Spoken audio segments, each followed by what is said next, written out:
महाभारत में वनवास में भीम जंगल में अकेले घूम रहे थे। तभी एक विशालकाय अजगर ने भीम को अपने शरीर से जकड़ लिया।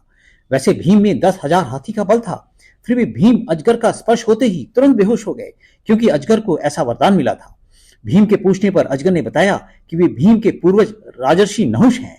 महर्षि अगस्त के शाप के कारण उनको सर्प बनना पड़ा, क्योंकि वे कई दिनों से भूखे हैं, इसलिए भीम को खाकर भूख मिटाएंगे।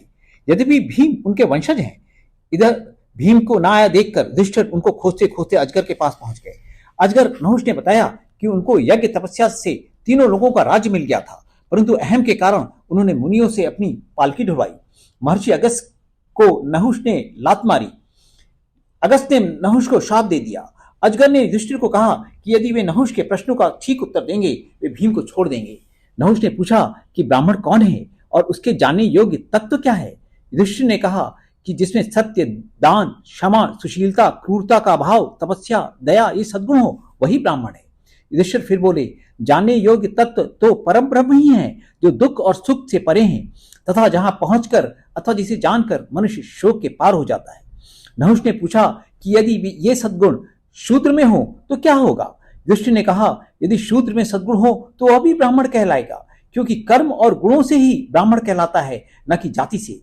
युधिष्ठिर आगे बोलते हैं कि मनुष्यों में जाति की परीक्षा करना बहुत ही कठिन है, क्योंकि इस समय वर्णों का आपस में परस्पर सम्मिश्रण हो रहा है। ये यजामहे श्रुति का यज्ञ के में प्रयोग किया जाता है। ये जाति का न निश्चय होने के कारण किया जाता है। इसलिए जो तत्वों को जानने वाले विद्वान हैं, वे गुण कर्मों को ही प्रधानता देते हैं, उसे ही अभीष्ट मानते हैं।